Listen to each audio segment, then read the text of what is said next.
Bonjour Hervé Bioster. Bonjour.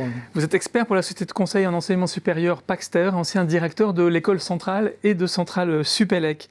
Alors, à contre-courant de beaucoup de monde, vous plaidez pour une hausse des droits de scolarité à l'égard des étudiants étrangers non communautaires, des dispositions qui ont été prises dans certains pays européens, encore récemment en Finlande.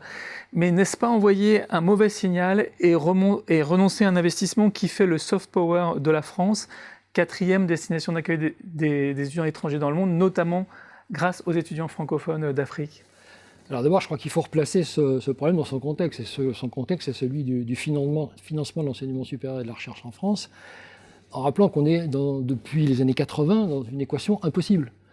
La représentation nationale, à ce moment-là, a pris quelque chose d'extrêmement, je dirais, généreux, qui consistait à dire 80% d'une classe d'âge au bac, nous y sommes, il y a eu 660 000 bacheliers l'année dernière, pas de sélection à l'entrée à l'université, et pratiquement pas de frais de scolarité.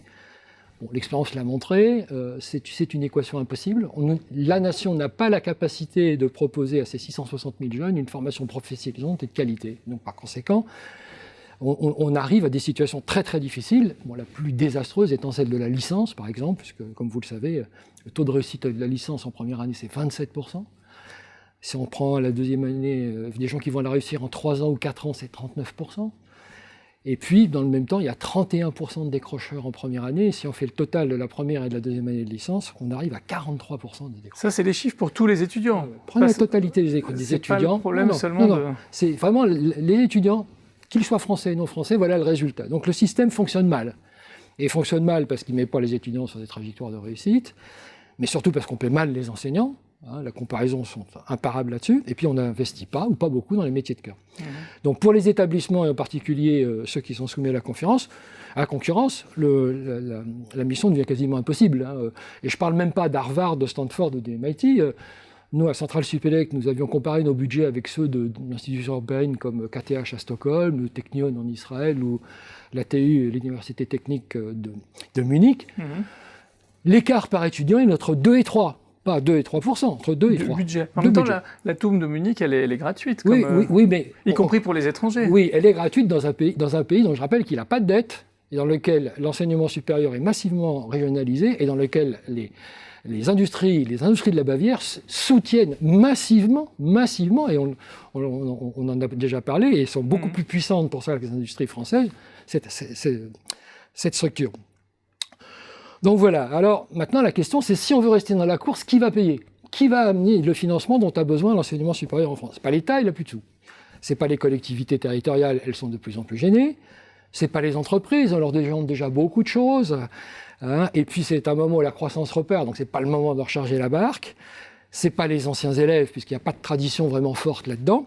Et c'est pas les étudiants français, puisque ça vient même, suite à l'avis du Conseil constitutionnel, ça va même devenir carrément illégal.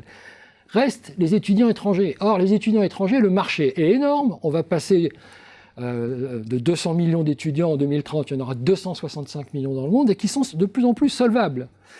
Donc, par conséquent, moi, ma conviction, c'est qu'il faut aller à l'international, avec des produits de formation de qualité, payés au vrai prix, et avec une véritable approche commerciale. Et c'est ce que des pays comme l'Australie et le Canada, qui sont très largement au-delà de 2% du PIB, alors que la France est à 1,6% dans les dépenses d'enseignement supérieur, font pourtant. Ils ont pourtant une grosse part du PIB, mais néanmoins, ils font payer. Est-ce que c'est mauvais pour notre soft power? Moi, je pense que non. Gratuit, c'est un mauvais message sur la qualité. On sait très bien que la qualité se paye. Dans plein de pays, on a d'excellents étudiants, un bon soft power, les étudiants paient. D'autre part, si on fait payer, il faut évidemment mettre des bourses. De toute façon, les meilleurs étudiants du monde ne paieront pas, que ce soit en France ou aux États-Unis, ils ne paieront pas. À l'inverse, si on met des bourses, ça permet de sélectionner les étudiants et d'éviter d'avoir des étudiants pas d'un très bon niveau et qui viennent parce que c'est gratuit. Et puis pensez aussi qu'on a d'autres techniques comme la co-ingénierie, l'implantation sur place. Et puis au global, est-ce qu'on peut se permettre, dans les conditions financières de l'ANSER, de se payer du soft power? Il faut revenir au fait qu'en valeur, le cadeau ou la valeur offerte à ces étudiants étrangers, ils sont à peu près 250 000 à 300 000 en valeur, je dis bien, c'est de l'ordre de 2 à 3 milliards, c'est quand même énorme. C'est ce qu'ils pourraient payer, c'est pas actuellement ce qu'on leur donne, les chiffres budgétaires ne sont pas ceux-là. Voilà, ils ne paieront pas tout, mais vous pourriez attendre le gisement de valeur serait, donc ils ne vont pas payer la totalité, mais il est de cet ordre-là. Pour finir quand même, ce gisement de valeur, est-ce que l'État risque pas du coup, comme vous le dites, il est endetté, de se désengager d'autant plus finalement, et que finalement donc ça ne changera rien la situation de l'enseignement supérieur? Alors, là-dessus, je pense que le risque est réel. C'est ce que faisait, fait peut-être encore d'ailleurs le modèle d'allocation des crédits qui s'appelle Modal. Nous avons découvert dans Modal, si votre frais de scolarité augmente, mécaniquement votre dotation diminue. Donc heureusement, le gouvernement actuel a compris que ce n'était pas la bonne méthode et qu'il fallait encourager ceux qui prennent des risques, qui vont à l'international, en proposant récemment des droits d'inscription de l'ordre, je crois, du tiers de la valeur aux étudiants non communautaires. Il a montré qu'il avait compris que c'était peut-être pas la solution, mais que c'était une solution incontournable, et vous l'avez dit que certains pays, même certains comme la Suède ou la Finlande, l'adoptent. Malheureusement, un tiers, c'était pas nécessairement un bon choix. C'est, à mon avis, trop bas par rapport au coût réel et dissuasif en termes de qualité. Et malheureusement, la communauté universitaire l'a rejeté. C'est une nouvelle expression, je crois, du manque de perception de la dimension économique de l'ESR dans notre pays, étant bien entendu qu'il n'est pas question de faire payer les docteurs. Nous parlons des licences et des masters. Les docteurs, de toute façon, alors là, par contre, il ne faut surtout pas les faire payer, il faut les payer, au contraire, pour qu'ils viennent. Donc je pense effectivement, au global, que nous avons intérêt, et c'est normal vis-à-vis de la collectivité nationale, que les étudiants non communautaires payent une partie de la formation que nous leur donnons. Merci Hervé Biosser d'être venu présenter votre analyse sur le plateau de Xerfi Canal. Merci beaucoup.